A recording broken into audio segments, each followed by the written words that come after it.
Out of Bounds, sports commentary with a brain. Welcome to Out of Bounds. I'm Kevin Flanagan. I'm Ross Schweitzer. Now on to the defending champions of the National League Central, the Cincinnati Reds. Thank you, Kevin. Last year, what more can we say other than thanks to Walt Jocketty, putting together one hell of a team. It was such an exciting year last year. I know, me and Kevin were obviously, and all of Cincinnati was just reinvigorated by last year.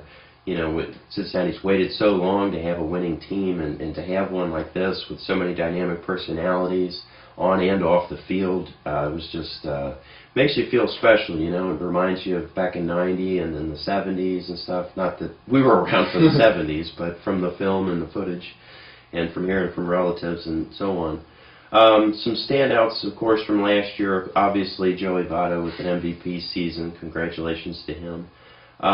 Bronson Arroyo had a fantastic year last year. Really came through, and he's definitely matured quite a bit since he first got here. He's more worried about guitar than baseball, it seemed. And now, the transformation he's made, a big credit to him. Cordero, he makes you sweat games out, but he did come through more often than not to close out games. Johnny Cueto, Mike Leake, Volquez coming back last year helped out somewhat as well. Obviously going to be the opening day starter tomorrow. Travis Wood came on at the end of the year, did very well for the Reds. I was very impressed by him. He did very well. Ryan Hannigan and Ramon Hernandez behind the plate. And then, of course, you got Giannis at short. Also last year with Orlando Cabrera, he helped out a lot with a good, nice veteran presence. Also with his tough at-bats that he gave the Reds, helped out a lot too, I think. Obviously with, Scott Rowland at the hot corner, and then Brandon Phillips. Johnny Gomes had a good year as well last year, and for the price that you have to pay the man, you're not going to get much better production based off of, in comparison to other players. Jay Bruce had a breakout year last year, and then Drew Stubbs as well. Offensively for the Reds, obviously Votto leading the pack. Jay Bruce did very well as well. Scott Rowland had a real resurgence last year. I think he was helped out too by the fact that the Reds had such a deep and potent lineup. Helped him out a lot too. Take a lot of the pressure off. He gets to see better pitches. He feels maybe a little bit more relaxed. Defensively last year for the Reds, Bronson Arroyo, Brandon Phillips getting the Gold Glove, obviously capped off what was a historically stellar defensive performance for the Reds. Joey Votto, .996 fielding percentage, did very well. Ramon Hernandez, Ryan Hannigan, both were pretty stellar for the majority of the year behind the plate. Jimmy Edmonds, who came in, he was only here for half the year, but he did very well as usual from a defensive standpoint. I think he helped out too with some of the younger outfielders as well. Pitching last year was, pretty much the story for the most part. Get to see Aroldis Chapman break into the league. Such a hype and excitement around him, and actually justified hype. We believe. Mike Leake did well, 8-4 record last year. Arroyo 17-10. Johnny Cueto 12-7. He really took some steps last year, coming into his own. Arthur Rhodes, congratulations to him on his first All-Star appearance. Yeah, that was very impressive and a bit surprising to see, a setup man make the All-Star game. But he had a phenomenal year. You can't really say enough about him. What is the outlook for the 2011 Cincinnati Reds? I don't think it's anything but bright. They acquired Edgar Renteria of free agency.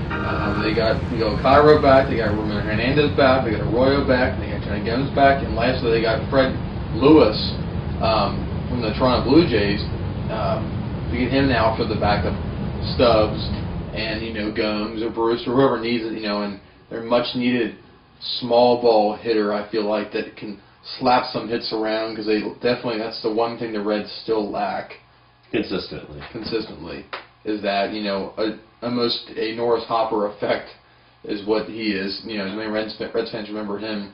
And they also got Jeremy Hermedia, which also will be a good backup for Gomes. just in general, he's a consistent 250 to 280 hitter off the bench. He works his butt off every day out there when he plays. So that's a great acquisition. They did get Dontrell Willis. He didn't make the roster. He's in AAA. So maybe he can work his old magic up and get back into the major leagues and hopefully get in the bullpen and help out Chapman and Jared Burton and Cordero and whoever. I think, to be honest, I think that he will, because his career's on the line here. If he doesn't make it here, I don't see where he can make it. They've definitely given him the opportunity. So I think that he's not somebody that is going to fade away. I think we're going to hear more from him this summer. Yes, and the Reds, really I felt like wanted J.J. Hardy, but they ended up getting Edgar Renteria, and I think it's almost a blessing in disguise because it gives Giannis finally a chance to really show everybody who he is, and this is his year to stand out. Because last year they kind of Cabrera kind of take his place, and people have wanted to see if Giannis can really excel in that spot. So this is his chance to shine, and even if he doesn't do well, he doesn't have as much pressure because Edgar Renteria is going to go out and do his thing every night. Right. Well, the other thing is defensively, Giannis can be very good at times. And then if he gets playing time, as discussed, his offensive numbers can improve too. Because you remember Juan Castro. I mean, he was a wizard with the glove, right? But then he couldn't hit very well. But then when he started to get playing time towards the end of the year a few years ago, he was batting about 270 to 280. And you could see the improvement. So with Giannis, I mean, you can't necessarily write him off. He's still very young as well, and they're more than likely going to have him about in the 8th spot. So there's not a lot of pressure on him. So he can quietly just go about his business and, just go out there and play ball. Mm-hmm. And I think for the Reds bullpen will hopefully, be just as good as it was last year. But I think the two players I think will make the biggest impact that people don't really know much about is Jared Burton coming back. If he's anything like he was 2 years ago, I mean, that's going to be just such a great fill, that the Reds are going to have with him pitching, every 3 or 4 days. And then Jose Arredondo, having him, come back from surgery and operations, and hopefully if he gets to his potential form, I mean, I just don't see how teams are going to score any runs at 5th or 9th innings against the Reds bullpen, honestly. And Cordero had a really good spring. Right. So, I mean, it's well, the thing is, too, with Cordero is he lost a lot of weight. He's in a lot better shape than he's been in quite a few years. So I think that can help him out a lot, too, with a potential fatigue factor down the stretch. And the other thing is with Arredondo, just a few years ago, he was one of the top prospects for the Angels. And then he had his injury, and then that was the end of his show there. But definitely somebody that can come in and contribute pretty much immediately for the Reds, provided that he's fully healthy. Yes. I mean, I think really the main issue with the Reds is going to be injuries. Will be the biggest factor with any aspect of the Reds, team. And also, I think that honestly, their success in getting guys in with runners in scoring position, which they did pretty well last year, is also key for any team, but for the Reds, because in the past they really struggled with that. And hopefully they can get guys on base still. And with Joey Votto, I mean, have a great year, but he's got a lot more pressure now. He got the MVP, and it's a different aspect. And his emotions were kind of off the haywire when his dad passed away a couple years ago too. So we're going to see how he does, and if Jay Bruce can come back and play as well as he did the last half of the season last year. So for the Reds, honestly, I mean, the win total will be probably anywhere from 82 to 95. I think more like 90 to 92 will probably be most likely. The other thing is with the injury factor, even if the Reds do run into injury concerns and injury issues, I think that they have much more depth pretty much all across the board than any other team in the division. All the other teams have to be concerned about injuries, and the Reds do as well, but the biggest thing and the biggest difference between teams that win a lot and teams that don't is everybody has injuries. I mean, it's 162 games. You're going to have injuries of some sort. And a lot of times it's going to be to people that you'd rather not see injured. But it's what kind of a fall off are you going to have from the number 1 guy to the number 2 guy on the depth chart. And with the Reds, there's not as big of a drop in pretty much, like I said, across the board than other teams. That said, if they stay healthy, the capability of this team is really through the roof. I mean, frankly, if their bullpen gets all the way healthy, that's scary. You know, I mean, their offense, if that stays healthy and Bruce comes through, I mean, that's scary. You know, their starting rotation, if they're all the way healthy, they're going to have a couple guys in the bullpen who could come in and start for other teams.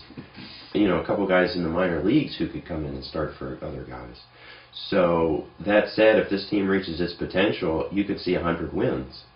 That's at the very highest. At the lowest, I would say 80 to 85 if, you know, if there's some real concerns with injuries or, you know, that sort of a thing. Most likely, I would say probably 90 to 95 wins and to, again, lead the division. And that is it for our National League Central Review in this week's episode. For Out of Bounds, I'm Kevin Flanagan. I'm Ross Schweitzer. For Out of Bounds, I'm Kevin Flanagan. Please check us out on Facebook at our group Out of Bounds. I'm Ross Schweitzer. Please check us out on Twitter. It's at OutofBoundsCIN. Also, please check us out on YouTube and subscribe to our group. Good night, Cincinnati. Yeah!